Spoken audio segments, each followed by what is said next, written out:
Hello, Laziali all over the world. Welcome to another episode of Lazio Lounge. Lazio didn't play this weekend, but we are here because there are plenty of things to talk about. Alasdair Mackenzie is watching because there's the sun here in Rome, and he's still not used to it. Even though we have to be honest, in the last days they said that this week would have been terrible. Thunderstorm were expected this morning, so again, doesn't look like, but who knows? I'm playing Ada side tonight, so probably tonight there's going to be a huge thunderstorm and devastation everywhere in Rome. But Arthur, shall we start from the national team? Because Italy played two matches, lost against England and won against Malta. Some surprises because, I mean, Lazio got one of the best defense in Serie A, and pretty much all defenders are Italian. And Oli Romagnoli has been called. No news about Casale. Provedel was called, but he had to withdraw to the fever. So were you surprised to not see more Lazio players being called by Roberto Mancini? Well, first of all, I think that's the most international break start to a podcast possible, where you're just talking about the weather and playing football tonight. Very English. Yeah, welcome to the International Break podcast, people. I mean, I think we felt it was worth doing something in this one because it is quite interesting. There's been a lot of talk, probably more talk than usual by far, about the Lazio players' involvement or lack of in the national team. I think that it's it's strange that essentially, I think the strangest thing here is that Mancini has been very outspoken about the problems in Italian football with the development of youth players, with the fact that Italian teams are doing very well in Europe, but none of them have any Italian players in their teams. And he's essentially been a real hypocrite here, because then the team that is currently second in Serie A does have a very strong core of Italian players, and he's barely called up any of them. And then the ones he has called up, he's left out of the team against England. And Romagnoli, the season he's had, I think should be starting ahead of Acerbi and Toloi as his first choice partnership against England. I mean, Acerbi's been quite good recently, but come on, Romagnoli should be starting that game. At least in front of Toloi, Alistair. No offense to Atalanta listener, but come on. And again, I mean, in the last 5 matches, we mentioned it in the last podcast, 5 clean sheet. I mean, credit to Provedel, but you have to give credit to the central defender, right? And you have them. Casale and Romagnoli have been playing a lot together. You already have the two central defenders. They have been playing together, so you don't need to adapt them. And still, you didn't call Casale, which is incredible. Again, I mean, if you had, I don't know, incredible, if Nesta was there, I would say, well, obviously, Nesta is a much better player. But don't tell me that Toloi is better than Casale. Come on. And that brings me to the next point of his kind of hypocrisy, which is complaining about the lack of youth prospects for the future. And he's like picked a squad where he's really trying to prove a point, bringing in Simone Pafundi, who's 17 and doesn't get a game for Udinese, just to try and prove a point. But Casale is young for a centre back. He's what, 24? 25. 25. So Yeah. That's a guy who does have another 9 years ahead of him, and you're not even calling him into the squad. And the guys you're starting instead are at the tail end of their careers. So I find that really very strange and difficult to understand after the season we've had, where every week we're celebrating another clean sheet, seemingly, where this defense has been incredible. Lazzari doesn't make it. Okay, slightly in and out of the Lazio team this season. But then we get on to Zaccagni. And Vittorio, that's really the one that's got people talking the most, isn't it? I mean, it's funny, Alistair, because it's probably the first time where all the Italian press is backing a Lazio player. I honestly Yeah. don't remember in the last 35 years something like that. I mean, even when Beppe Signori had problems with the national team, the general consensus of Italian press weren't all with Beppe Signori. This time is simply incredible. And I mean, Zaccagni scored in the derby. Mancini goes out and say, "Hey, apart from vice-Immobile, we don't have a striker playing in Serie A." And then someone points out, "Well, if I see the Classifica Capocannonieri, there's Zaccagni there, and he's the first one, and you didn't even pick him." I mean, come on, how bad is that? You complain we don't have strikers, and Zaccagni is there, best seasons ever. He's young again. He's very young. He's having a terrific season. Playing with the 4-3-3, you don't have to say, well, he's not used to play this tactic. Top scorer, even better than Ciro. Italian, playing for a big team, second in the table, and you don't call him. I mean, Mancini has been hammered by this decision. And we have to say something, Alison, because rumors are that he didn't pick Zaccagni because of what happened last summer. So I know you want to resume a little bit the situation. But so go on, and afterwards I will tell you. But would you pick Zaccagni anyway? We got to. I mean, it's beyond all the stuff you've just said. It's absolutely right. He's the most obvious pick, and it seems like all of Italy can see it, apart from Mancini. But on top of that, you're not even talking about, I've seen a couple of people making the argument of, yeah, but he's not Chiesa, he's not Berardi. Okay, Chiesa being injured aside, that you're missing the point there as well, because he plays on the left. Okay, so the actual only real competition he's got are guys who play on the right.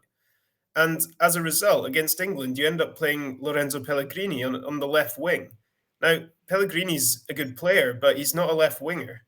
And maybe that is the position he has to play in this system. And yeah, he set up the goal that Italy scored in that game, but it's not like you have an obvious better left winger who's sitting there ahead of Zaccagni in the pecking order. Wilfred Gnonto looks like an exciting prospect, but he's still very kind of new to top-level football, new to the national team. So I think he should be in the squad, but he shouldn't be getting starts ahead of Zaccagni. I mean, it's insane, and the whole thing seems quite petty, because the reason, or at least the logic people are going back to here, goes way back to when was it? June last year? Yeah, something like that. When Zaccagni and Lazzari both were in the Italy team, but pulled out of the squad with injury. And there was some doubts about how injured they actually were. And okay, you can have your grievances about that, but for how long? You're starting a new qualifying campaign. Now is the time to be the bigger man here and do what's best in the interests of your country and your team. You can sort out these problems. If you got problems with that, bring them up, have a conversation, clear the air. It's crazy 8 months later to be bringing these things back up again, if that is what the issue is. And especially, Alasdair, if you're in that situation that you complain that you don't have strikers available, you have one. You have a very good one, and you don't call it because what happened 8 months ago? Come on, this is ridiculous. This is not the nursery. I mean, this is the national team, right? You have to behave. And again, Lazzari and Zaccagni were injured in that period. Yeah, maybe they should have told Mancini earlier, but it's not the first time that this happened. And it's not the only player who did it. So, I mean, complaining about that against Zaccagni is astonishing for me. I mean, you're grown up, called Zaccagni, even because, again, you mentioned Chiesa. Chiesa didn't score a goal in Serie A this season. I mean, how can you compare them? Berardi, he scored less goals than Zaccagni. I mean, really. And we talk about how Zaccagni has improved this year. Sarri mentioned this a lot of time so far this season, saying how Zaccagni has improved, how he can still improve a lot going forward. You don't have Immobile, you don't have a lot of players. I don't know. I don't want to say that we lost against England because you didn't call Zaccagni.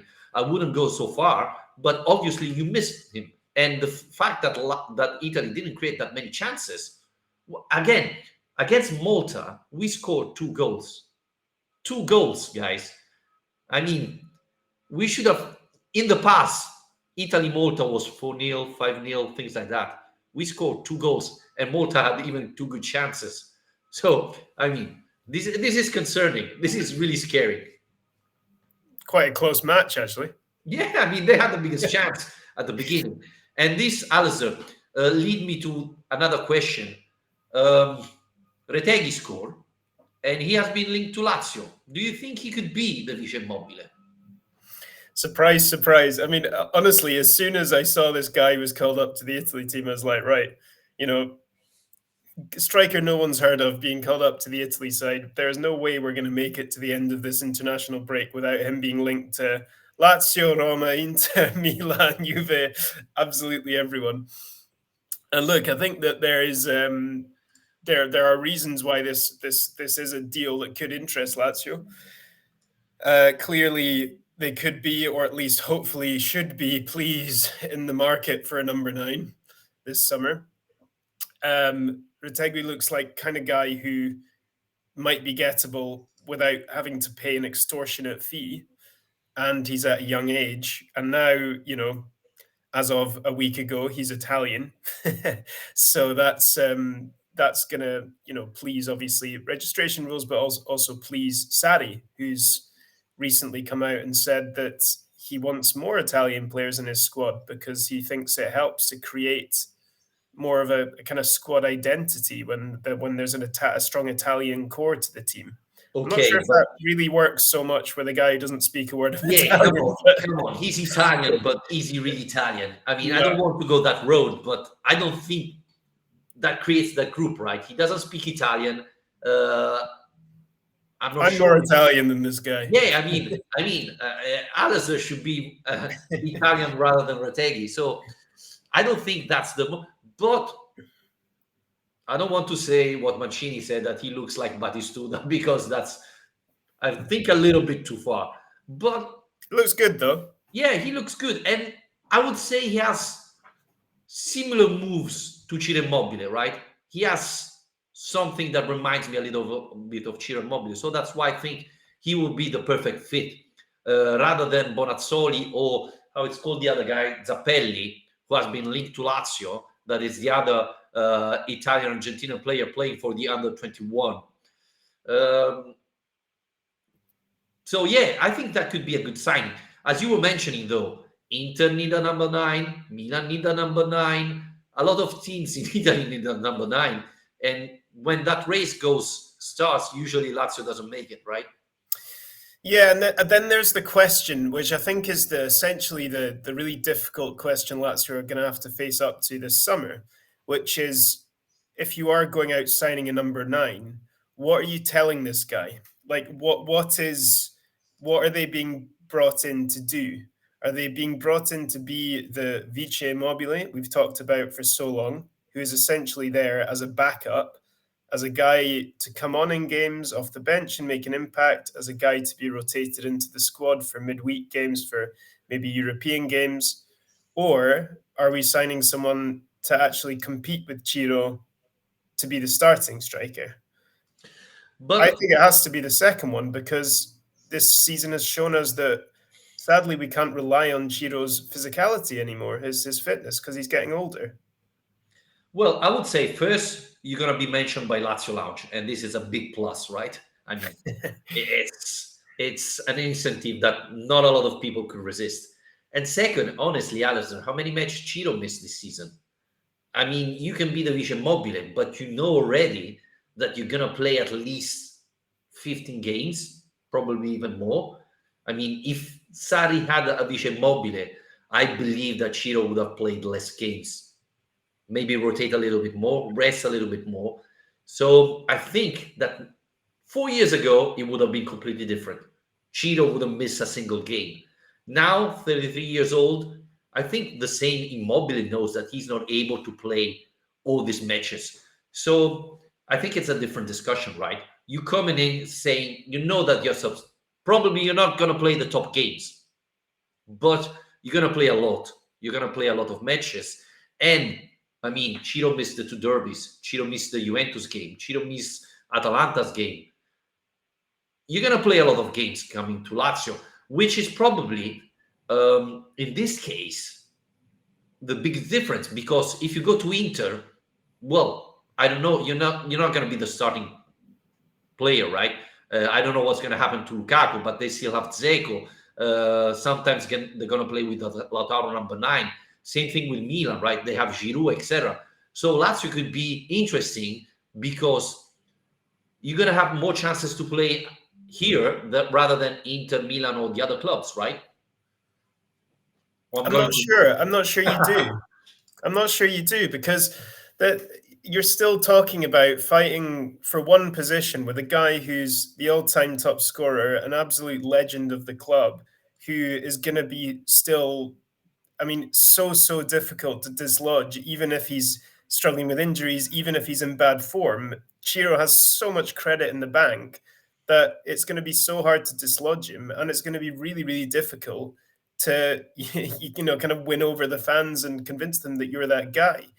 And also, Retegui's in a good position now, because he is going to be going into this market at this point saying, look, I'm the starting number 9 for Italy, because he started the last 2 games, 2 goals in 2 games. His agents will be saying, look, he's shown he can do it at the top level. He scored against Malta. So, I mean, this is a player who's going to be in demand, and I don't think you can sell that to him that easily. I think Milan could say you're our starting number 9, because Giroud's even older. Yeah, so but I think come on. Yeah, but and then you're talking about Inter. At least Inter play with 2 strikers, so then you've got an opportunity to fight for 2 places instead of 1. And look, I'm just saying, I think it's more complicated. It's the kind of profile of player I think that would really suit Lazio. But I think the nature of the search for a striker is just really difficult because of who Ciro is, and also how long this has taken. How many players have failed to fulfill that role or haven't lasted long in that role, and it's a difficult one. But Alasdair, I think that this time you don't need a real vice-Immobile. You need someone who can step up and play instead of Ciro Immobile.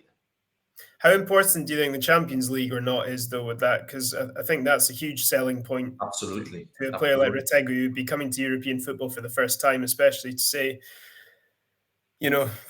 we can offer you Champions League football. That'd be massive. You know what?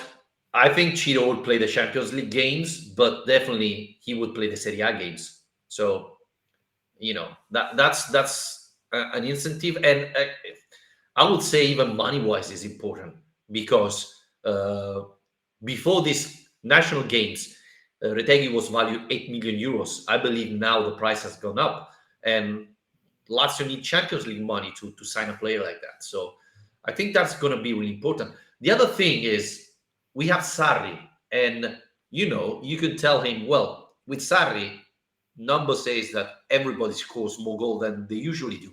So you come here and you're going to be probably scoring more goals than you used to. Zaccagni did, Felipe Anderson did, etc., etc. So that could be another incentive, right? But I want to point out that if it's true that Milan, Inter are chasing the guy, then I think it's going to be really complicated for Lazio, because they're going to offer more money than us. Yeah, and just going back to that point of Sarri's comments for a second, I mean, what do you think of that? The idea of this? I find it a little bit strange, to be honest. I mean, you can kind of see where he's coming from, where if it becomes a situation where, every year you're bringing in, 5, 6 players who've never played in Serie A before, have never been to Rome before, maybe it's difficult then to feel like you've got that core identity. But to reduce it to that we need to be signing just Italians seems a bit reductive, because some of the biggest characters who've created that identity in the Lazio dressing room in recent years haven't been. Stefan Radu, Senad Lulic, Milinkovic Savic. It's not necessarily as simple as saying, let's go and get more Italian guys. I don't know. What do you think? When you started that, I thought you were launching your Rome tour guide book. I mean, yeah, you've never been to Rome? Chase can follow Alasdair McKenzie tour guide, Rome tour guide. It's my other podcast. Yeah.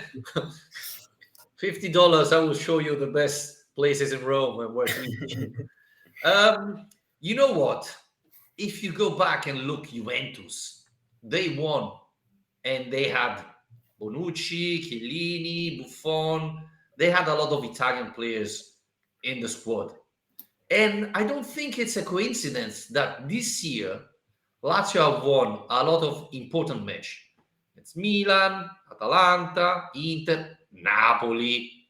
We never won against Napoli in the last couple of years or so. Twice the derby. And we have Provedel, Romagnoli, Casale, Zaccagni. I think that has an impact. That helps definitely the team. I would argue that having Laziali in the squad is even better. But I don't think that the right decision is playing 11 Italians and, we're going to win the Scudetto. Because I don't think there are 11 good Italian players that you can pick. But having 5, 6, even a couple on the bench, that will help. I think that will help creating a group, right? Adding to the mix Cataldi, that is a Lazio fan, Provedel, etc., definitely help. And the problem is, Alasdair, that buying players from abroad is cheaper, especially if you go, from third division in Belgium, Slovenia, and so on. It's much cheaper than go and sign Italian players. I mean, Cancellieri is basically a sub player. He costs us 8 million euros, right?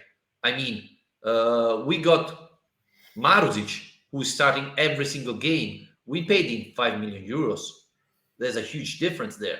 Pellegrini, I mean, the buyout clause of Pellegrini is 15 million euros. We're never going to pay that amount, right, for him. But this tells you the difference. 5 million euros, Maruzic, 15, Pellegrini. So that's the problem, I think.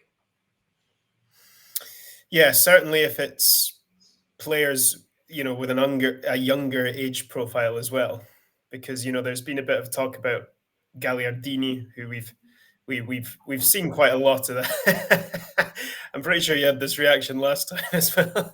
Come on, but that's what I mean, is, and you can go for guys like that, free transfers, cheaper deals, but then we already have Vecino. That's enough. Well, exactly, yeah. I mean, I'm not suggesting we sign him. I'm just saying that profile of player is easier to get because he's at different stages of career, later in his career, out not getting game time, that kind of thing. So, if you're wanting to sign Italian, you either you have to spend big, or you have to accept that it's someone who's either not been playing or is getting on a bit. Can I say something harsh? That's Inzaghi style, right? He's signing a lot of older type of players. Sarri is looking to youngster more than all, and he sent away Leiva, etc. Yes, Vecino is an exception, and I get it, but I don't want to do again. I mean, at a certain point with Inzaghi, you are right that you had Caicedo, 34 years old, Lulic, Leiva, Radu, etc. You need younger players. You need players who are, especially with Sarri, where you run a lot, you need youngsters that are able to play 95 minutes. So yeah, again, Alasdair, it's difficult because you pay more Italian players rather than foreigner. And we know that Tare loves and go and select, a couple of players from Bosnia, Albania, and things like that are cheaper. So maybe it was more an attack to Tare more than, the plan for the future. Yeah, although you say they're cheaper, we spent 20 million on Murici, so... Hey, Murici, top scorer. He didn't score in the last 2 games, but he's still there. Come on.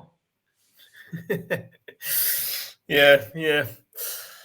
No, I think it's an interesting one, but I mean, I do think it has maybe come from, like you were saying, this season Lazio have done really well in the big games, obviously having a great game and a great season in Serie A, and that has come out of a season where we have developed a strong Italian core. So maybe it is just a reflection. Those comments are more a reflection of how things are now compared to last season. It has changed a bit in that regard. Yeah, definitely. And then, a lot of the foreign guys in the squad, you're bringing it. If say you're bringing in someone like Vecino, it's not like you're bringing in someone who has no idea what they're doing. He's been in Serie A for God knows how long, but he's been around a long time. So yeah. Probably Vecino won't need your tour guide. He might do. It's new to Rome. But yeah, again, I think that's a valid point. You don't have to get Italians. You need to get players who already played in Serie A, knows what they are coming, know what they're going to get here, how Italian type of football. That is different compared to other leagues. And I think, look, Marcos Antonio, he's not playing. Now, I don't know if he's not playing because here are very different things like compared to when he was in Shakhtar, or because Sarri maybe don't think he's ready or he's good enough. But I think when you come from abroad, especially from minor leagues, except Kvaratskhelia, obviously, you need a little bit of time to adapt. Well, yeah, exactly. I was going to say, then you get guys like Kvaratskhelia come in and completely ruin that logic. No, I mean, I think you need to be. You just need to know exactly what you're doing when you're spending big money on guys with no experience of the league. I think you just need to be really sure.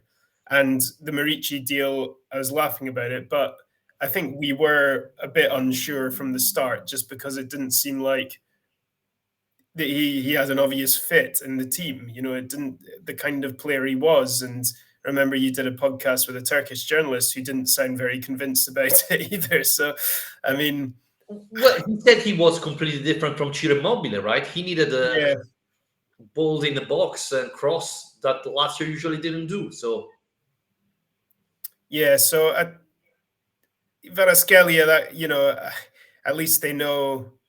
Very technical player. He can play very well on the wing.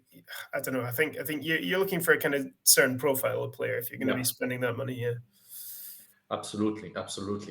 Alasdair, before we wrap it up, Lazio's playing against Monza this weekend away, and it's not an easy game. Monza is a good team. They got a couple of good results, and it's a very important match for Lazio. Coming off the derby, we need to win this one. Are you concerned? Are you scared that the team can underestimate Monza, or they could come a little bit unfocused?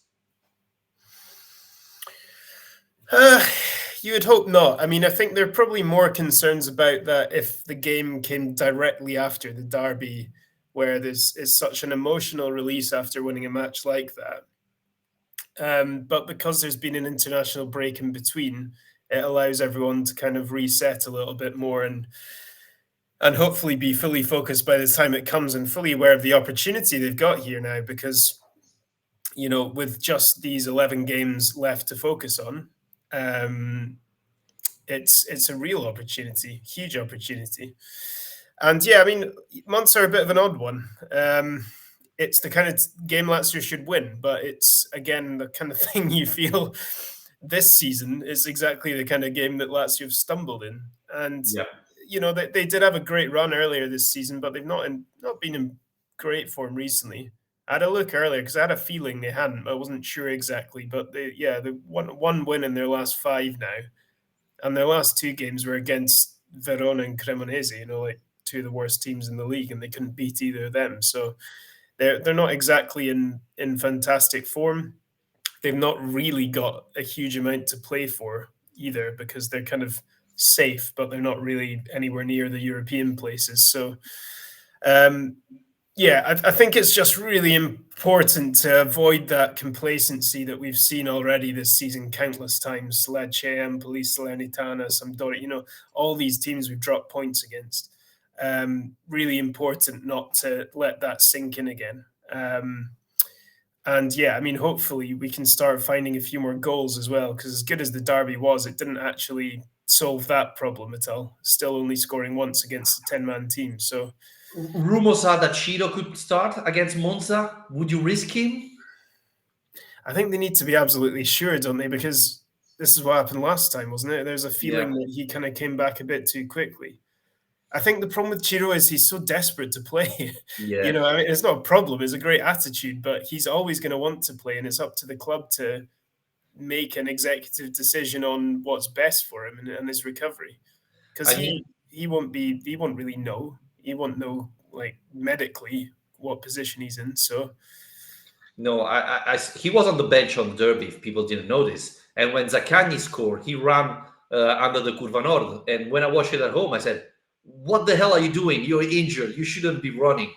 Come on, be careful. So, yeah, I'm. It's hard to say, but I would start Felipe Anderson again and maybe give him some time in the second half because Cheetah is going. Yeah. Sorry, I was just going to say, it's more important having him against Juve than having it against Monza, isn't it? Yeah, it's also true that I was checking. Milan is playing against Napoli. There is Inter Fiorentina. So, some of our opponents could drop points. So it would be really important to win against Monza. But again, I mean, let's not risk Immobile and losing for another 5 games, right? No, exactly. And well, we don't want to go back over old ground, but we know that it's not the same having Anderson there as it is having Chino there. So for the run-in, given that we've got a lot of games still to come and a big opportunity to qualify for the Champions League, I think that they have to be really sensible. Yeah. Okay, Alasdair, if you don't have anything else to say, I think we're going to wrap it up here. It was a fun podcast, I would say. Well, I'm sorry. For some reason, they seem to be flying planes over my flat all morning. So if you were hearing that, I do apologize. I think it's all the signings. It's all the vice-Immobiles landing at Formello at the same time. They're going in that direction. Yeah, they say that it was Italian caccia flying around Rome today. I don't know. Have we been under attack? I have no idea. I don't think I've been outside yet today, so I don't know what's going on out there. But I just saw on Twitter two reporting that F-16 of the Italian military force were flying around Rome. So I don't know. I'm still safe, but that's curious. I was thinking, well, it's not the 2nd of June that they're preparing the celebration, but yeah. Well, this is good. Start the podcast talking about the weather, finish it talking about aeroplanes. The kind of content that the audience are wanting to hear from us. I mean, we talk about different topics, right? So, I mean, if you have something else to ask us, I mean, we can answer about anything. So, thanks again for joining us, and obviously we will be back after Monza Lazio, very important game. And take care, and hopefully, if they don't invade Rome, we're gonna be back. Ciao. Cheers.